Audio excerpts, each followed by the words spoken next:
Class 12 Physics, Chapter 2, Current Electricity. In Unit 1, Electrostatics, you already studied the behavior of the charges at rest. Here in Current Electricity, we will study the behavior of the charges at motion. Okay. These are the main concept in lesson 2. First one, electric current, then Ohm's law, then energy and power in electric circuit, then electric cell and batteries, Kirchhoff rules, heating effect of electric current, then thermoelectric effect. Here we will go for a first concept. 2.1, electric current.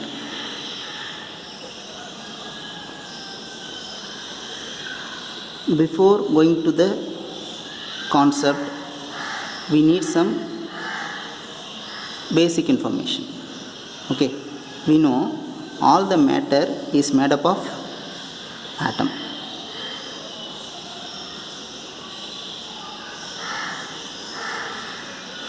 All the matters are made up of atoms.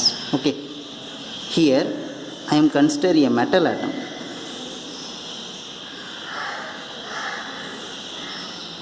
Each atom consists of positively charged nucleus at the center, surrounded by that some shells are there. Okay. Each shells are occupied by some electrons.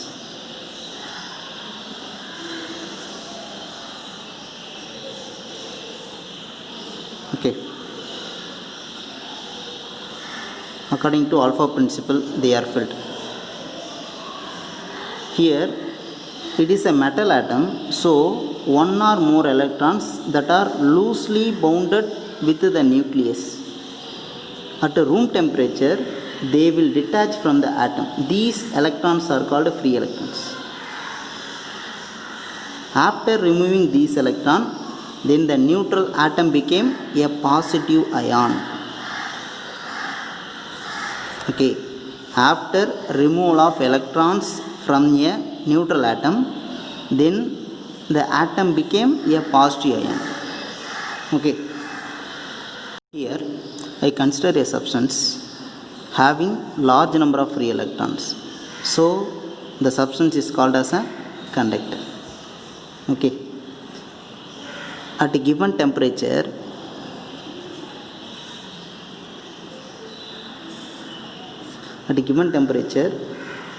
all the electrons moves in random manner.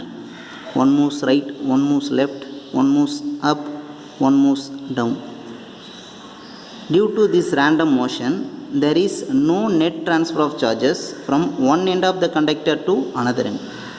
So the net current would be 0. Okay. At random motion,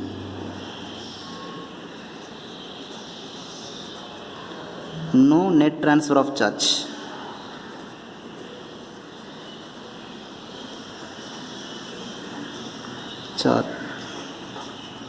From one end to another.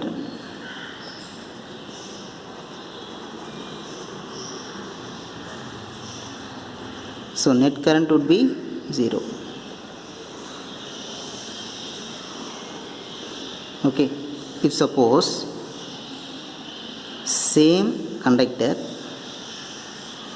here we are applying some potential difference with the help of the battery or a cell.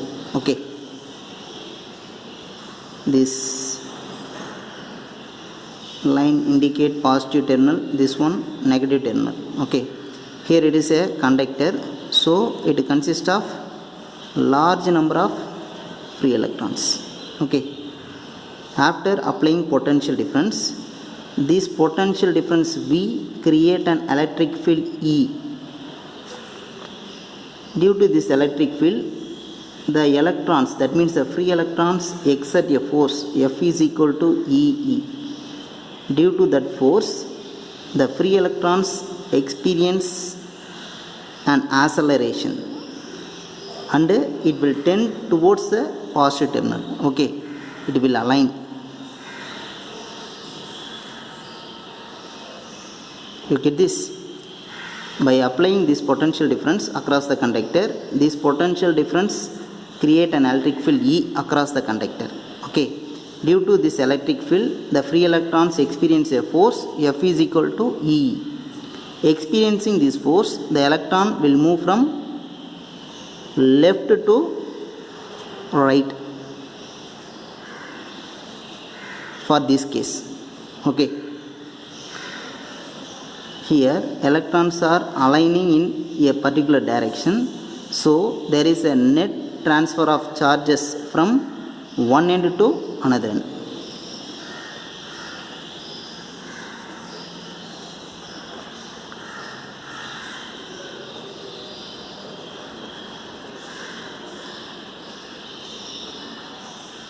So it will produce a current.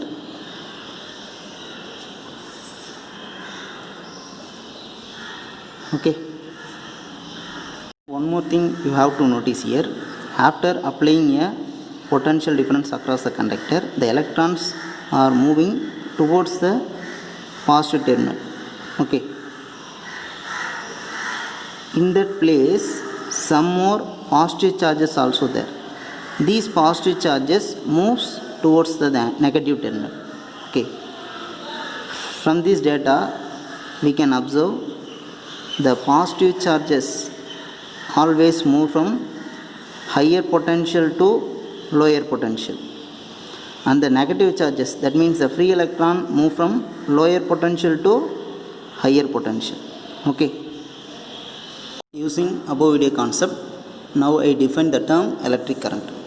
Electric current in a conductor is defined as a rate of flow of charges through a given cross section area A. Rate means with respect to time. Here I consider a cross section area A.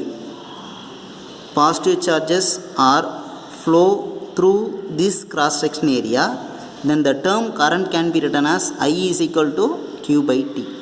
Here Q is a net charge that flow through this area in a time interval T. Okay, but current flow is not always constant.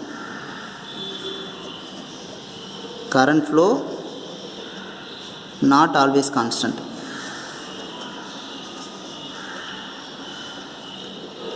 So we can define in general current as I average is equal to del Q by del T.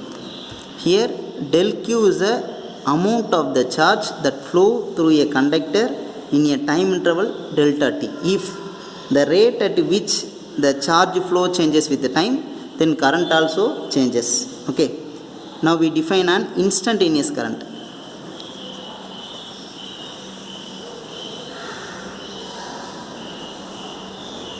First, let you know what is instantaneous current.